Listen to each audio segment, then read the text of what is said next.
One of the great joys of being a traditionalist, or at least traditionally minded, and a person of faith is that the world hates you.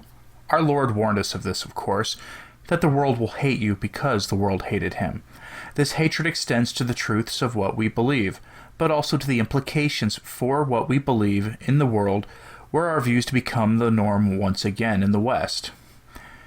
As a consequence, we often get blamed for all kinds of crazy nonsense in the public sphere, from acts of political violence to an increase in the coarseness of public discourse, and, relevant to our story today, to international conspiracy theories. Today's story presents us with a greater topic for reflecting on, and that is our role in the society, to be salt and light, and what that means in a world that is increasingly losing its faith and becoming hostile to the church and to our Lord. The consequences for that hatred are obvious. When you consider what the outcome of a sustained campaign of blame will be and where it will lead if it continues.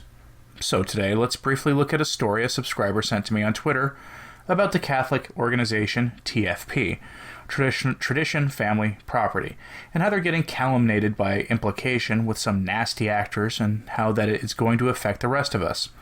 This is part of the playbook we've seen before that's designed to push all of us to the margins, because according to the world, the only good Catholics are the ones who are promoting globalism and centralized control over all aspects of life in the name of the new eco-paganism. So buckle up because you're about to discover that your rosary beads have made you an extremist in the eyes of the world. But let's take a moment to thank my patrons for their support. This channel is kept going by the support of regular viewers like you. If you want to support the work of this channel, you can do so by following the link in the description of this video to Subscribestar or Patreon and helping out for as little as $1 each month. For that, you get access to supporter-only live streams, early access to special videos, and other perks that are in the works. In addition, you can help out this channel through traditional mail, and everyone can help out by sharing videos with others that you think are important. Thank you, and on to the news. Some political terms are now being used to the point where they've lost all of their meaning. For us, the term far right really means anything the acronym agenda pushing political elite oppose, or anything that stands in opposition to them. It's why some of us laugh when we see a guy like Tucker Carlson get called far right for trying to apply a pro-family logic to current events, or when the label gets used to smear anyone to the political right of whoever is the frontrunner this week in the party of Moloch's primary campaign for president of the United States. It's a term that has all but lost its meaning, yet it gets applied to everyone as a universal smear. If you're watching this outside the US, then you might be familiar with the use of this term in your own politics, where real conservative politicians haven't won a meaningful election in decades, say for maybe in the UK, and even then it's doubtful. But nothing scares these same elites like the prospects of Christians suddenly regaining political influence in the Western world. That idea legitimately terrifies them, as is the example of today's story. And the tactic being used against TFP is tried and true, and it shows what they think of you and I. So all that having been said, if you want to know what is coming down the road, here is the description of the Catholic organization Tradition, Family, Property, or TFP, from the Irish Examiner, which is not exactly a fringe media outlet. The context of the snippet of the article I'm going to quote for you is simple.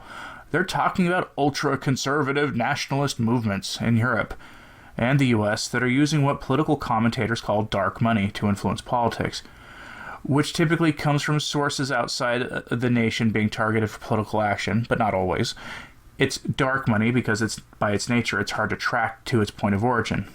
Anyway, here's the line of attack that fits all of us. Quote, another ultra-conservative Catholic network, Tradition, Family, Property, whose U.S. branch spent at least $100,000 in Europe since 2010, oh no, $9,000 a year or so, according to Open Democracy, and who run chivalry camps, also has a presence in Ireland. Here in Ireland, it goes by the name of the Irish Society for Christian Civilization, TFP. It runs rosary rallies and summer camps here for boys and their fathers, oh the horror, where stories of Catholic heroes are told, presenting true role models for the participants to follow.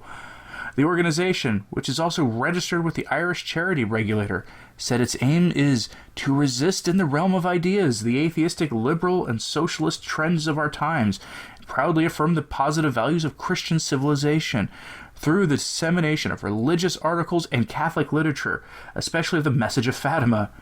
End quote. How terrifying. So in other words, if you have ever participated in a rosary rally, like, say, the one being promoted by Father Heilman, myself, and others, you have, participated in in-person rosary rallies. If you look to the saints as role models for your children, if you want to put the brakes on and reverse the steamroller of atheistic liberalism and socialism, you are part of the far right. So, welcome to the far right. We have cookies. But notice something here. There is no sin greater to these people than resisting the ideas they're pushing. Trust me, most of them don't care that we're praying rosaries or even holding summer camps for boys and their fathers. What they hate, what they are afraid of, is organized resistance to their ideas. That scares them more than anything else, and it is why TFP is getting labeled a far-right organization. It's the first step towards earning the label extremist, and from there, finding yourself on a government watch list. If that sounds hyperbolic to you, just remember that in the United States in recent years, the IRS has been weaponized for political purposes against groups not dissimilar to those ones we're talking about now, and that this surveillance state that we're building for ourselves is one that is openly hostile to the dissemination of dissenting ideas. In an era when first deadly sin marches happen so frequently that they aren't even news anymore, and in an era where groups who promote acronym organizing are all too often tied to the political establishment, merely having a dissenting opinion is now grounds for being labeled an extremist. This is the case with TFP, especially in Ireland, where, like any other European country, has restricted speech in the name of security, surrendering freedom for some illusion of safety. In this case, this is a right-ordered freedom that is at stake, for as the Church defines it, true freedom is being able to do what one ought to do, not necessarily everything you want to do. And this certainly includes being free to resist atheistic liberalism and socialism as threats to the family and to the most vulnerable. There is a certain irony in all this.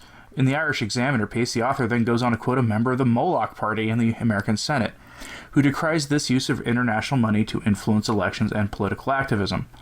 All the while, the street-level organizing for the Party of Moloch is funded itself by a handful of wealthy international billionaires, who often hold passports for multiple countries and have no allegiance to any of the countries they fund their activism in. But of course, TFP isn't the first group to be labeled like this, nor is this event the first case this year. Do you remember that whole debacle with Steve Bannon, Cardinal Burke, and the Institute in the mountains of Italy that was designed to promote essentially a rebirth of Catholic action in Italy and beyond for a revitalization of the faith in the public sphere in Italy and again beyond?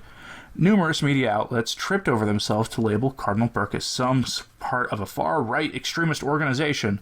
Because the media has successfully labeled Bannon as some kind of promoter of hate, Burke has by implication been labeled a member of the kind of extreme groups. If I named them in this video, this platform would probably suppress the video using its algorithm to suppress extremist content.